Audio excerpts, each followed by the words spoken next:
On commence tout de suite cette émission et on va parler de l'impact de l'élection de Donald Trump sur les politiques douanières avec mon invitée Marine François, manager chez Arsène. Marine François, bonjour. Bonjour Arnaud. Alors l'élection de Donald Trump pose de sérieuses questions quant aux politiques douanières et aux conséquences des mesures protectionnistes annoncées. Pour débuter, quelles sont les mesures protectionnistes annoncées par Donald Trump? Alors effectivement, Donald Trump, il a basé toute sa campagne présidentielle sur un slogan, Make America Great Again, et sur un mot, j'allais dire plutôt, tarif. Tarif, qu'est-ce que ça veut dire en français? C'est les droits de douane. Et donc on peut constater globalement deux séries de mesures qu'il a évoquées pendant sa campagne électorale, mais qui ont aussi évolué depuis qu'il a été élu. D'accord.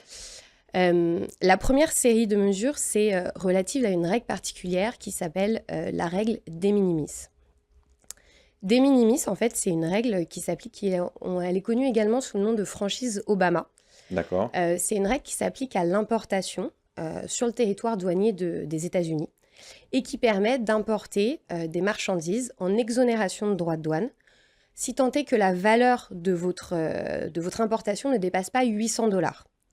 Donc aujourd'hui, c'est une valeur qui est très élevée. Pour vous donner un ordre d'idée, dans l'Union européenne, c'est fixé à 150 €, par Oui, exemple. en effet. Et donc aujourd'hui, tous les flux, alors globalement, ça bénéficie aux flux B2C, mais donc tous les flux qui arrivent sur le territoire des États-Unis, sous cette franchise-là, ne payent pas de droits de douane. D'accord. Et donc, ancien candidat, maintenant élu président Donald Trump, il a annoncé qu'il voulait supprimer cette franchise. Donc ça, c'est la première série de mesures. Il l'avait annoncé pendant sa campagne électorale. Il n'en a pas reparlé depuis qu'il a été élu. Ça, c'est le premier point. Le deuxième point, c'est sur les droits de douane sur des secteurs géographiques particuliers. Je pense qu'on en a un peu tous entendu parler. Il y a différentes zones qui sont ciblées. La première, c'est la Chine. Donc la Chine, pendant la campagne électorale, il avait annoncé vouloir mettre en place des droits de douane de l'ordre de 60%. Il est un peu revenu sur cette position depuis qu'il a été élu et maintenant il annonce donc des surtaxes, c'est-à-dire des droits de douane additionnels qui viendraient en plus des droits de douane qui existent déjà pour la Chine de l'ordre de 10%. D'accord. Donc ça, c'est la première région qui est visée, j'allais dire. La deuxième région, c'est les pays frontaliers. On en a entendu parler également, le Mexique et le Canada.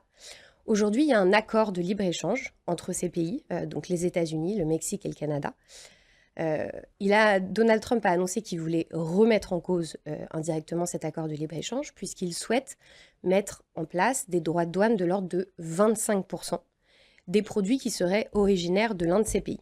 D'accord. Donc, c'est des annonces, c'est toujours en cours de discussion, on ne sait pas entre ce qu'il annonce et ce qui sera mis en place, ce qui va vraiment se faire. Et on sait qu'il est coutumier de ce type d'annonce, donc on attend de voir concrètement comment ça Voilà, va et se ça peut passer. être aussi un peu un jeu de pouvoir, voir comment aussi il peut aller négocier Bien sûr. d'autres choses en contrepartie de l'abandon de ses projets. La dernière mesure qu'il a annoncée aussi sur une zone particulière, c'est les BRICS. Donc les BRICS, c'est 9 pays, ça regroupe notamment le Brésil, la Chine, l'Inde, la Russie. Et donc ces pays se sont regroupés pour envisager la mise en place d'une monnaie commune qui viendrait faire concurrence au dollar. D'accord. Et ce week-end, Donald Trump a annoncé que si cette mesure voyait le jour, il imposerait des droits de douane de l'ordre de 100% sur toutes les importations des produits originaires de ces pays. Pour l'heure, on n'a pas eu de mesures particulières d'annoncer vis-à-vis de l'Union européenne. D'accord. Alors arrêtons-nous quelques instants sur l'augmentation des droits de douane sur les produits chinois. Quelles conséquences ça aurait indirectement sur la France? Alors, en fait, il faut revenir au triptyque, j'allais dire, du droit douanier. Quand on importe une marchandise sur un territoire douanier, quel qu'il soit, donc par exemple aux États-Unis, vous allez avoir une taxation qui va être déterminée sur la base de 3 piliers. Les 3 piliers, c'est l'espèce tarifaire, c'est-à-dire la catégorie que vous donnez à votre marchandise. D'accord. Par exemple, l'informatique, ce sera catégorisé en 85. Il y a un nombre à chaque fois. Donc, vous avez l'espèce tarifaire, vous avez la valeur, c'est-à-dire la méthode principale, c'est la valeur transactionnelle, donc c'est le prix de vente globalement. D'accord. Et le troisième pilier, c'est l'origine. Aujourd'hui, les mesures qu'il annonce vont plutôt viser l'origine du produit.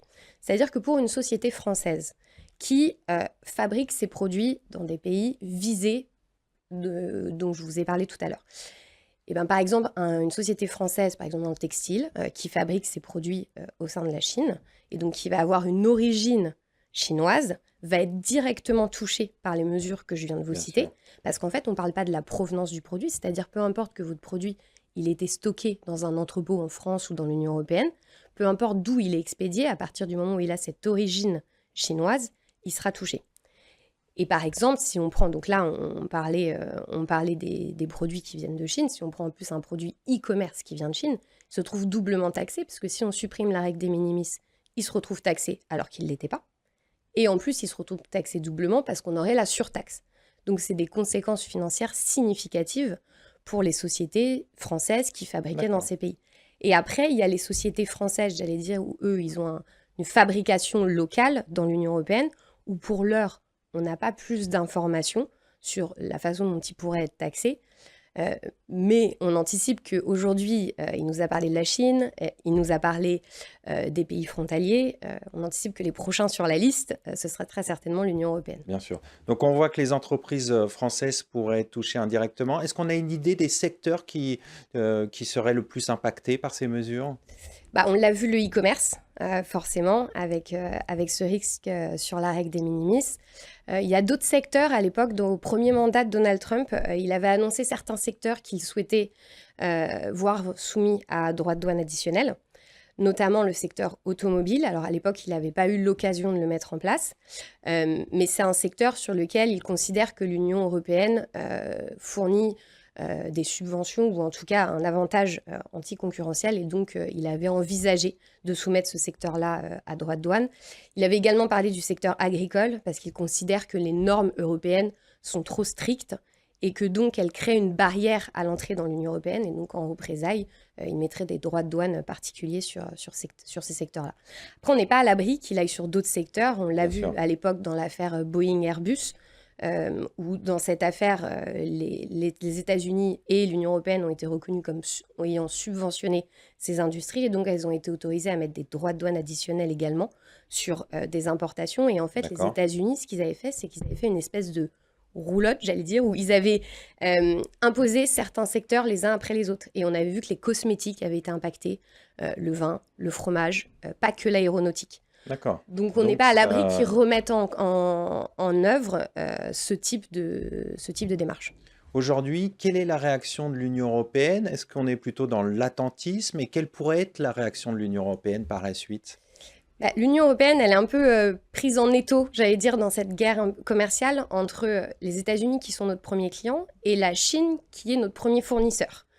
Donc aujourd'hui, il y a plutôt, j'allais dire, un attentisme, parce qu'on ne peut pas prévoir ce qu'il va mettre en place in fine une fois qu'il sera élu.